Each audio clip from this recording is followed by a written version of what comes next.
వస్తానా ప్రసాద్ అన్న. నమస్తే తమ్ముడు. అన్న ఏంటన్నా ఓవర్ తగరసేస్తున్నావు? చిన్న వర్క్ తమ్ముడు. అన్న సరే కానీ ఈ ల్యాండ్ టైటిలింగ్ యాక్ట్ ఉంది కదా, అవును, దాని గురించి నీకేమైనా ఐడియా ఉందన్నా? ల్యాండ్ టైటిలింగ్ యాక్ట్ గురించి కొంతవరకు అవగాహన ఉంది తమ్ముడు. అది కూడా నేను ఒక ఫేమస్ లాయర్ ఉన్నాడు కదా, హైకోర్టు లాయర్, ఆయన ద్వారా నేను కొంతవరకు అవగాహన తెచ్చుకున్నాను ఆయన మాటలు విని. ఎవరన్నా అయినా మేము ఎలా తెలుసుకోవాలి? నువ్వు ఒకసారి నీకు చూపిస్తాను, చూడు ఒకసారి. Coming to the facts, Chandrababu Naidu గారు చెప్పినటువంటి దాంట్లో అర్థం లేదు. ఎందుకు అంటే నేను ఆ వీడియో చేసిన తర్వాత కోర్ట్ ప్రొసీడింగ్స్ అన్నీ కూడా నేను చాలా ప్రస్ఫుటంగా ఆంధ్ర హైకోర్టులో ఫాలో అయ్యాను. నేను చెప్పే ప్రతి వ్యాఖ్యానము మీకు కోర్టు వెబ్సైట్లో దానిలో వచ్చినటువంటి ఇంటర్మ్ ఆర్డర్స్ కానించి తెలుగుదేశం పార్టీ లేదా జనసేన పార్టీకి సంబంధించినటువంటి నాయకులు ఆర్ వాళ్ళ న్యాయ నిపుణులు ఎవరైనా కూడా హైకోర్టులో నేను దిగువ ఇస్తున్నటువంటి నెంబర్ల మీద ఉన్నటువంటి కేస్ పిటిషన్లో, రిట్ పిటిషన్లో చూస్తే దానిలో గవర్నమెంట్ని రిప్రజెంట్ చేసేటువంటి జనరల్లో ఏజీపీ గారు కానీ మిగతా తదితర పెద్దలు కానీ వాళ్ళు ఏమి రిప్రజెంట్ చేశారు, అలాగే పిటిషన్దారులు ఏం చెప్పారు, కోర్టు ఏమి అభిప్రాయపడ్డది అనేటువంటిది స్పష్టంగా ఉంటుంది. ఇందులో ఎవరు ఏది మార్చడం. మొదటి నిజం ఏంటంటే 2019లోనే ఇక్కడ పెడుతున్నాను నేను, నీతి ఆయోగ్ అనేటువంటిది ల్యాండ్ టైటిలింగ్ యాక్ట్ అనేది ఒక 250 పేజీల ఒక ప్రతిని ప్రతిపాదిస్తూ ముందరకు తీసుకొచ్చింది. కేంద్ర ప్రభుత్వానికి నీతి ఆయోగ్ ఆ రకమైనటువంటి సిఫార్సు చేయడం వెనకాతల కారణం ఏంటి? భారతదేశంలో మనం మాట్లాడుకుంటే 1980వ దశకంలో ఎన్టీ రామారావు గారి టైంలో చొక్కల భూములని, అంటే పలానా కళ్యాణ్ దిలీప్దా వచ్చైతే నువ్వు రిజిస్టర్లు ఎక్కించుకోలేదా, ఇది ఎవరో వచ్చి క్లెయిమ్ చేయట్లేదా, ఏదో చొక్కబెట్టి చొక్క భూములు అనేటువంటి విధానం కానించి మనం తెలంగాణ వచ్చేసరికి ఇక్కడ పహానీలకు సంబంధించి కానీ 1A 1Bలకి సంబంధించి కానీ ఇక్కడ ఉన్నటువంటి అప్పుల్లో ఉన్నటువంటి చారిత్రకమైనటువంటి నేపథ్యం ఉన్నటువంటి నవాబుల కాలం నాటి భూములకు సంబంధించి మల్టిపుల్ రిజిస్ట్రేషన్లు కానీ ఆంధ్ర, తెలంగాణ, కర్ణాటక, తమిళనాడుని కాకుండా దేశవ్యాప్తంగా రకరకాల కారణాల వల్ల చాలా ల్యాండ్స్కి సంబంధించినటువంటి డిస్ప్యూట్స్ 2 నుంచి 4 దశాబ్దాలుగా సుప్రీంకోర్ట్ ఆఫ్ ఇండియా కానించి అన్ని రాష్ట్రాల హైకోర్టుల్లోనూ అలాగే డిస్ట్రిక్ట్ కోర్టుల్లోనూ పెండింగ్లో ఉన్న విషయం 5 ఏళ్ళు పైబడి ప్రాక్టీస్లో ఉన్నటువంటి ప్రతి న్యాయవాదికి అవగాహన ఉన్నటువంటి అంశమే. మరి దానిలో పరిష్కారానికి కేంద్రం ప్రతిపాదించింది ఏంటి? కేంద్ర ప్రతిపాదనని చాలా స్పీడ్గా జగన్మోహన్ రెడ్డి గారు అనేటువంటి వ్యక్తి తెర మీదకి తేవడం ఏంటి? అసలు అందులో ఉన్నటువంటి అబ్జెక్షన్స్ ఏంటి? ముందు ఈ ప్రతిపాదన జగన్మోహన్ రెడ్డి గారు బ్రెయిన్ చైల్డ్ కాదు, బ్రెయిన్ స్టార్ము కాదు, కేంద్ర ప్రతిపాదన. ఇది నేను ఆధారభూతంగా పెడుతున్నా, మీరు డౌన్లోడ్ చేసుకుని 250 పేజీలు వస్తుంది. మరి జగన్మోహన్ రెడ్డి గారు అంత తొందరగా తీసుకొస్తాను, నేను గతంలో కూడా చెప్పా, ప్రజలకి వివరించకుండా ప్రజా అభిప్రాయాన్ని కొంతమేర గైడ్ చేసేటువంటి లోకల్ పొలిటీషియన్స్కి ఒక అంశం మీద అవగాహన కల్పించకుండా మనం అట్టహాసంగా తీసుకొచ్చేటువంటి ఏదైనా వివరణ లేనటువంటి విమర్శకు గురవుతుంది. నేను గతంలో ఇక్కడ మిషన్ భగీరథ విషయంలో తెలంగాణ ప్రభుత్వానికి, తెలంగాణ ప్రభుత్వ పెద్దలకి తెలియజేసే ప్రయత్నం చేసింది అది. ఇక్కడ ధరణి పోర్టల్ తీసుకొస్తాను అన్నప్పుడు, ఇక్కడ హైకోర్టులో కేసులు వేసినప్పుడు, అందులో నేను ఇంప్లీడ్ అవుతున్నప్పుడు నా వాదనల్లో నేను వినిపించింది అది. ప్రజలకి అవగాహన, ప్రజాప్రతినిధులుగా నేరుగా టచ్లో ఉండేది. నియోజకవర్గాల వారీగా ఉండేటువంటి ఎమ్మెల్యేలు ప్రజాసభ లాంటిది పెట్టి, ఇదిగో ఎట్లాంటి ఒక నిర్ణయం ప్రభుత్వం తీసుకురాబోతుంది, ఇందులో ప్రతిపక్షాలు ఈ రకమైన విమర్శలు చేయబోతాయి, మీకు కొన్ని అనుమానాలు ఉంటే కనుక ఆ బిల్లు సవరణకి ప్రభుత్వం సిద్ధంగా ఉంది అనేటువంటి విషయాలు తేటతెల్లం చేయకుండా ఎలా పడితే అలాగా చాలా భయాలు. భూమి అనేటువంటిది ఎమోషనల్ అటాచ్మెంట్ కదండి. చాలామందికి ఒక జీవితకాలం వాళ్ళ కష్టపడి కడుపు కట్టుకుని మిగిల్చినటువంటిదే నెక్స్ట్ తరం భావితరాలకు ఇచ్చేటువంటి ఆస్తి కదండి.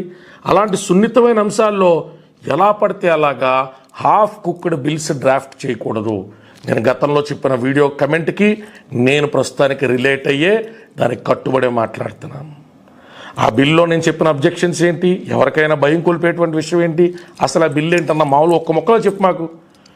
ఏదన్నా సమస్య, కళ్యాణ్ దిలీప్ రమేష్ రెడ్డికి సైట్ అమ్మాడు, కళ్యాణ్ దిలీప్ అమ్మినప్పుడు ఆ టైటిల్ అనేటువంటిది కొంచెం క్లియర్గా లేదు, రమేష్ రెడ్డి వెరిఫై చేసుకోకుండా కొనేసుకున్నాడు, కళ్యాణ్ దిలీప్ రమేష్ రెడ్డి అనేటువంటి వ్యక్తిని మోసం చేశాడని తెలిసింది.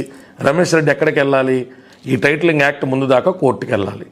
అయితే ఈ టైటిలింగ్ యాక్ట్ తీసుకొచ్చినప్పుడు జగన్మోహన్ రెడ్డి గారు కానీ నీతి ఆయోగ్ స్ఫూర్తితో తీసుకొచ్చినందుకు కానీ కేంద్ర ప్రభుత్వం కానీ చెప్పినటువంటిది ఏంటి, అలా ప్రతిదీ కోర్టుల దగ్గర తీసుకెళ్ళి మీరు కుప్పలు తెప్పలుగా పెట్టొద్దు. స్థానికంగా కొందరు వ్యక్తుల్ని కొన్ని రకాలైన బాధ్యతల్లో పెడతాము. ఎగ్జిస్టింగ్ ఐఏఎస్ ఆఫీసర్స్ కానీ, రిటైర్డ్ ఐఏఎస్ ఆఫీసర్స్ కానీ, లేదా రిటైర్డ్ ఐఆర్ఎస్ ఆఫీసర్స్ కానీ, ఎవరినైనా కానీ వారిని తీసుకొచ్చి పెడతాము. ఆ ఇంటర్మీడియరీ అథారిటీ దగ్గరికి మీరు అర్జీ పెట్టుకోగానే వారే అక్కడ వాళ్ళ దగ్గర ఉన్న రికార్డ్స్ అన్నీ కూడా పరిశీలించి వారు మీకు సత్వర న్యాయం చేస్తారు. తద్వారా కోర్టు జ్యూరిస్డిక్షన్ అనేటువంటి దాని దగ్గరికి వెళ్ళి కోర్టుల్లో కేసులు క్లాగింగ్ చేయకుండా వీళ్ళే పరిష్కరిస్తారు అనేటువంటిది ఒక క్రక్స్. మరి ఇందులో అబ్జెక్షన్ ఏంటన్నా అంటే, మనకి ఇందులో ఏ అథారిటీ వాళ్ళని అపాయింట్ చేస్తుంది? మళ్ళీ అధికారంలోకి వచ్చిన పార్టీ. మరి అధికారంలోకి వచ్చిన పార్టీ అపాయింట్ చేసినటువంటి వ్యక్తులు స్వయం ప్రతిపత్తి మీద పనిచేసేటువంటి అవకాశాలు ఏ మేరకు ఉంటాయి? ఉంటే వాళ్ళ మానిటరింగ్ అథారిటీ స్టేట్ గవర్నమెంట్ ఉంటుందా, సెంట్రల్ గవర్నమెంట్ ఉంటుందా? స్టేట్కి సంబంధించిన సబ్జెక్ట్ కాబట్టి, స్టేట్ ల్యాండ్స్ కాబట్టి స్టేట్ గవర్నమెంట్ అథారిటీగా వ్యవహరిస్తే ట్రాన్స్పరెన్సీ శాతం ఎంత? సో ఇట్లాంటి అంశాలు అనేటువంటివి ఒకవేళ ఎవరికో ఎమర్జెన్సీగా పెళ్లి ఎమర్జెన్సీ ఉంది, నేను గత వీడియోలో కూడా చెప్పాను, పెళ్లి ఎమర్జెన్సీ ఉన్న వాళ్ళు డిస్పోజ్ చేసుకోవాలి అంటే అక్కడ ఏదో ఎలక్షన్ కూడా లేకపోతే ఇంకో కార్యక్రమం అక్కడ సర్వే జరుగుతున్న టైంలో వీళ్ళు అర్జీ తీసుకోరు, ఆ డిస్పోట్ కోర్టు పరిధిలోకి వెళ్ళకూడదు అంటే మరి వీళ్ళకి డబ్బులు ఎలాగొస్తాయి?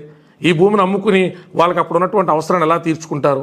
ఇట్లాంటి కీలకమైనటువంటి అంశాలను నేను గత వీడియోలో స్పష్టంగా చెప్పాను. వీటిని చర్చించుకుని, మాట్లాడుకుని, పరిష్కరించుకుని ప్రజలకి మేలు చేయడం కోసం ఖచ్చితంగా ఎప్పటికప్పుడు మన వ్యవస్థల్ని అప్డేట్ చేసుకోవాల్సిందే. మారుతున్నటువంటి సామాజిక, ఆర్థిక, ఆలోచన, సాంకేతిక పరిస్థితుల రీత్యా technological revolution, change in thought process, change in financial aspects, change in wide variety of సొసైటికల్ issues వల్ల మన అడ్మినిస్ట్రేటివ్ ప్రాసెస్లో ల్యాప్సెస్ లేకుండా మనం అప్డేట్ చేసుకోవాల్సిందే. But that update should not create ambiguity and confusion in common people. సామాన్యులలో అవకతవకలకో అవకాశం ఉందనో ఏదో అన్యాయం జరిగిపోతుందనేటువంటి ఆలోచన, భయానికి దారి తీయకూడదు. అందుకనే చాలా నాలెడ్జబుల్గా దీన్ని ప్రజెంట్ చేసేటువంటి టీమ్స్ ఉండాలి.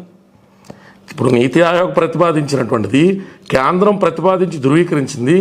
జగన్మోహన్ రెడ్డి గారు రేపు చంద్రబాబు నాయుడు గారు వచ్చినా కూడా దాన్ని అమలు చేయాల్సిందే కదా. ఎలా అమలు చేస్తారన్న విధానాలు అయితే ప్రజలకు చెప్పాల్సిందే కదా. సో దీని చుట్టూ రాజకీయ పార్టీలు సాధారణంగా రాజకీయాలు అనుకుంటాయి తప్ప వాస్తవ రూపంలో జగన్మోహన్ రెడ్డి గారి పొలాల్ని, స్థలాల్ని ఆయన తీసుకెళ్ళిపోవడం, ప్రతిపక్షాలు చెప్పినట్టు తాకట్లు పెట్టడం జరగదు. ప్రాసెస్లో స్పిరిట్ మంచి ఉద్దేశమైనా ఎగ్జిక్యూషన్లో కమిట్మెంట్ ఎంత అనేటువంటిది ఎలక్షన్స్ తర్వాత అధికారంలోకి వచ్చిన పార్టీతో, ఇక్కడ రాష్ట్రంలో ఉన్నటువంటి ఇంటలెక్చువల్స్ కానీ, న్యాయ నిపుణులు కానీ, న్యాయవాదులే కాకుండా న్యాయ కోదులతో సహా అందరూ సమిష్టిగా కృషి చేసి ఒక మంచి పాలసీని దీర్ఘకాలికమైన ఆలోచనతో ప్రజలకి అప్డేటెడ్ వెర్షన్లు ఇస్తారంటే ప్రమాదం లేదు.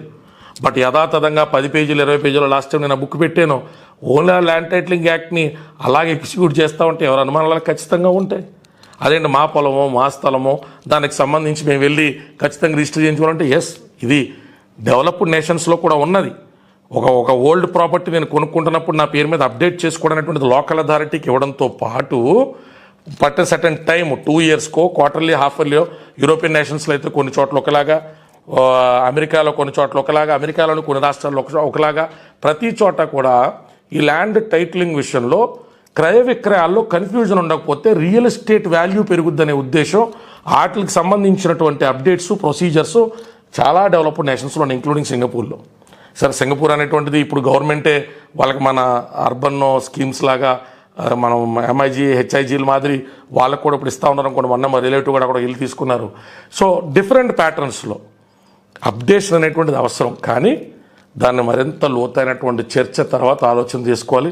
నాకున్న నాలెడ్జ్లో ఇప్పుడు అదేమి ఇంప్లిమెంట్ చేయట్లేదు. ఎలక్షన్ అయిన తర్వాత కూడా కేంద్రంతో పాటే రాష్ట్రాలు ఇంప్లిమెంట్ చేయాల్సి వస్తారు తప్ప వ్యక్తిగతంగా జగన్మోహన్ రెడ్డి గారు వచ్చేసి కేంద్రంతో నాకు సంబంధం లేదు, మీరు ప్రతిపాదన ఇచ్చారు గట్టా ముసాయిదా బిల్లు ఆధారితంగా నేను చేస్తాను అని చెప్పే అవకాశాలు తక్కువ ఉంటాయి.